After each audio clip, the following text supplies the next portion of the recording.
Assalamualaikum warahmatullahi wabarakatuh.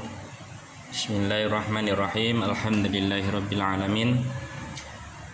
Saya Priyanto, kelas A13, nomor NIM 22811306309. Berikut adalah pemaparan saya terkait sebuah materi berjudul Konsep dari Ideologi dan Pancasila sebagai Ideologi Terbuka. Video penjelasan ini saya buat untuk memenuhi petugas mata kuliah Pancasila di IAIN Syekh Nurjati Cirebon.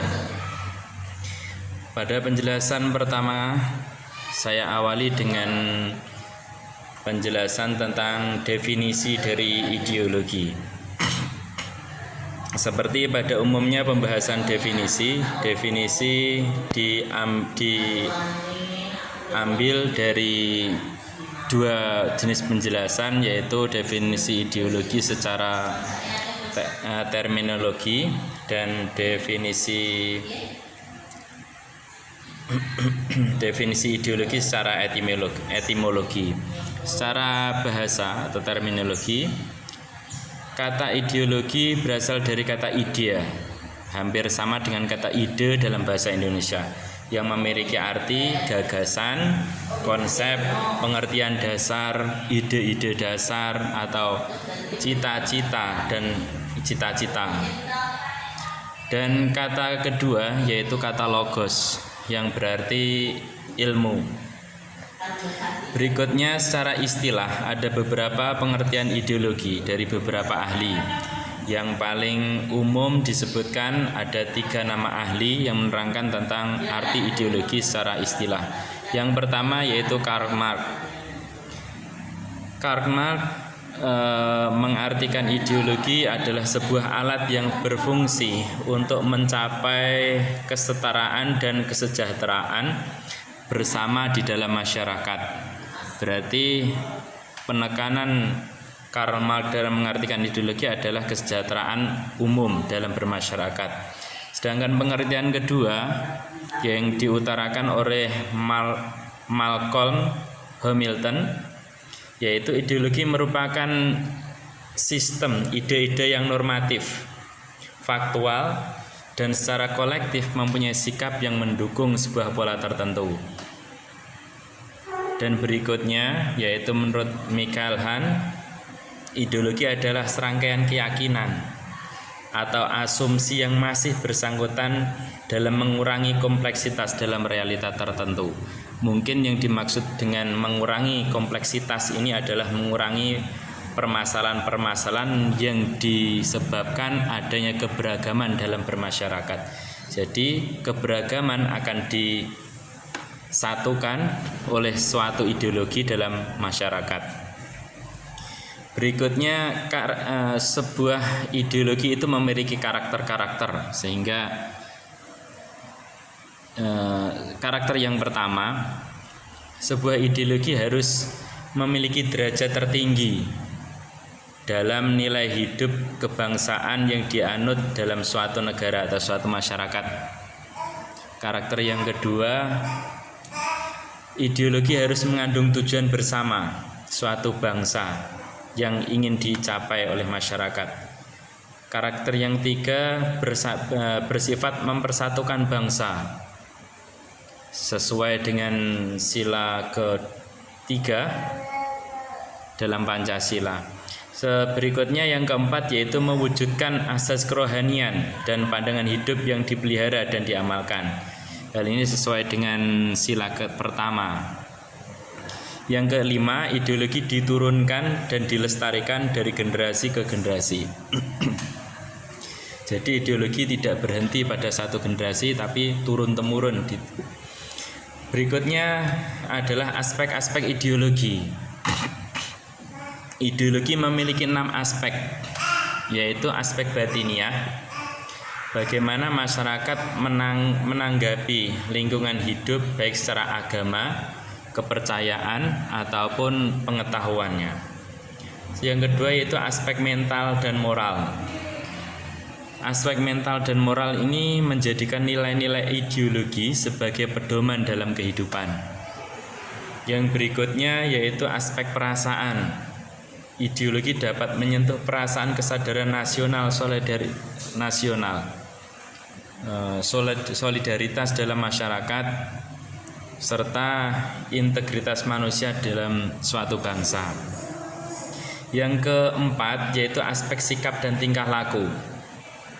Ideologi sanggup menentukan atau menumbuhkan serta memotivasi perjuangan bangsa. Jadi sanggup mendorong tingkah laku masyarakat menuju suatu pergerakan yang positif. Yang berikutnya terakhir adalah aspek kelembagaan atau organisasi. Ideologi dapat menjadi sebuah sarana masyarakat dan bangsa tentang bagaimana menerapkan ideologi dalam kehidupan.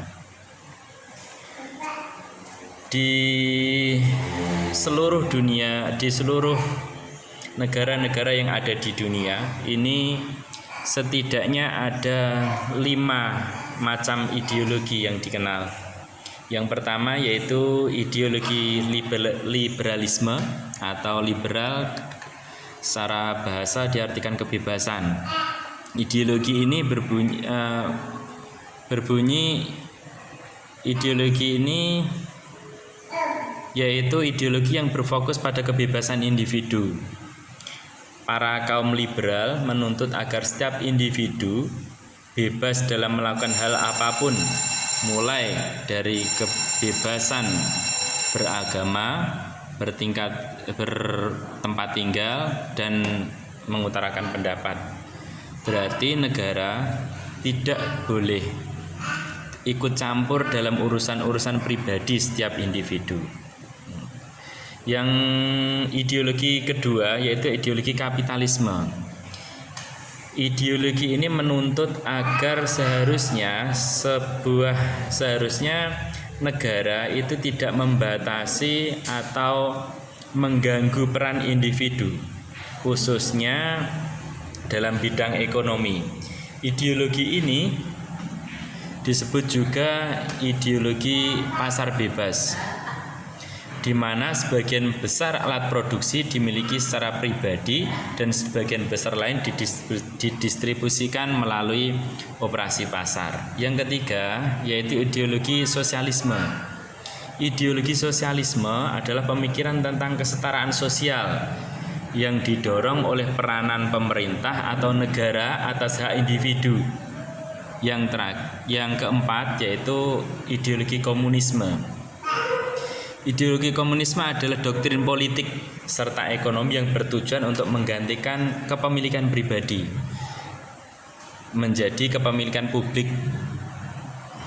Ideologi ini selalu menyuarakan atau mempropaganda dengan kesejahteraan yang merata. Yang terakhir yaitu ideologi Pancasila. Pancasila adalah ideologi dan dasar negara yang menjadi landasan utama untuk mencerminkan kepribadian bangsa, khususnya bangsa Indonesia. Secara etimologi Pancasila berasal dari bahasa Sanskerta yaitu panca dan sila. Panca berarti 5, sila yang berarti dasar. Berarti 5 dasar yang menjadi fondasi dari suatu negara. Yang dimaksud adalah negara Indonesia. Ideologi dari karakternya itu dibagi menjadi 2, ideologi terbuka dan ideologi tertutup. Ideologi terbuka adalah pandangan hidup yang lebih terbuka, tidak kaku, dinamis, serta fleksibel, yang dapat bertumbuh atau berkembang seiring perkembangan zaman.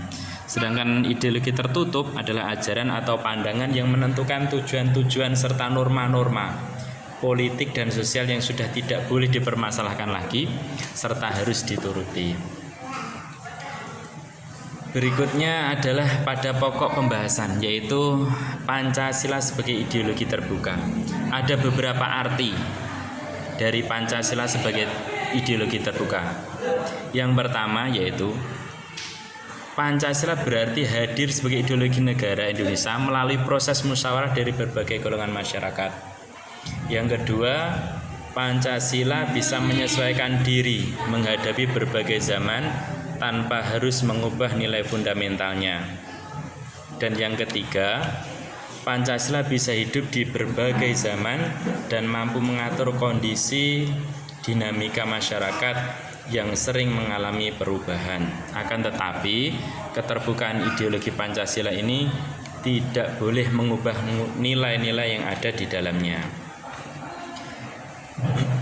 Pancasila bisa dikatakan ideologi terbuka karena memenuhi beberapa syarat. Syarat yang pertama yaitu syarat atau dimensi. Dimensi yang pertama yang menjadi syarat Pancasila masuk dalam kategori ideologi terbuka yaitu dimensi idealistis.